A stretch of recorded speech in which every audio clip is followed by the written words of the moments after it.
ওং নমঃ ভগবতে বাসুদেবায়। শ্রীমদ্ ভগবদ গীতা দ্বিতীয় অধ্যায় সাংখ্যযোগ।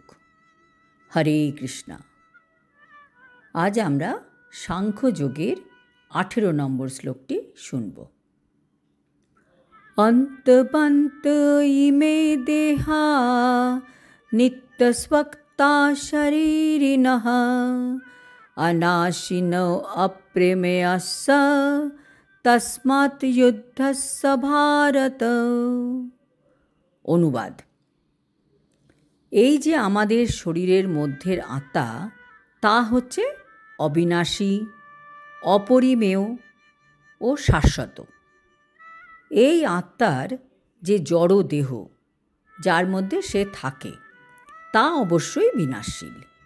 কাজেই হে অর্জুন, হে ভারত, এই জড় দেহ রক্ষার জন্য এত চিন্তা করতে হবে না। কাজেই তুমি যুদ্ধ করো। তাৎপর্য: এই যে আমাদের জড় দেহ, এর ধর্মই হচ্ছে বিনাশপ্রাপ্ত হওয়া।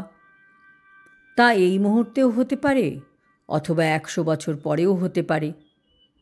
এই মৃত্যু হচ্ছে কেবল সময়ের অপেক্ষা।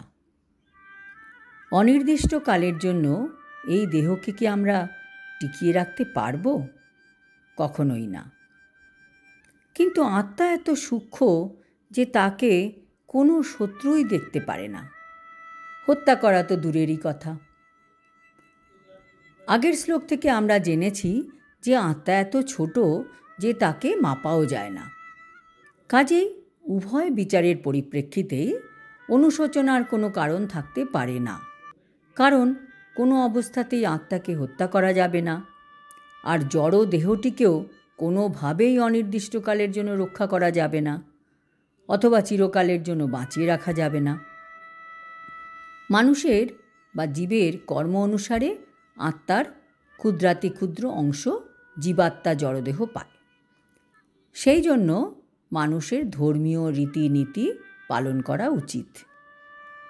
বেদান্ত সূত্রে আত্মাকে বলা হয়েছে একটি আলোক, কারণ সে হচ্ছে পরম আলোকের অংশ।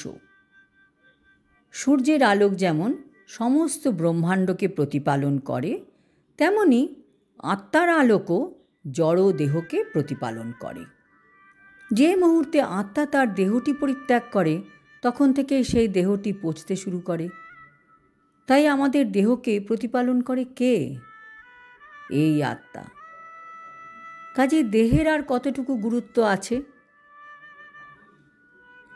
ভগবান শ্রীকৃষ্ণ অর্জুনকে তাই উপদেশ দিচ্ছিলেন, এই জড় দেহাত্মবুদ্ধির কারণে তুমি ধর্মীয় উদ্দেশ্য পরিহার না করে যুদ্ধ করো। আজ এই পর্যন্ত। আগামী শ্লোকে আমরা আত্মা ও দেহ সম্বন্ধে আরও বিস্তারিত জানতে পারব।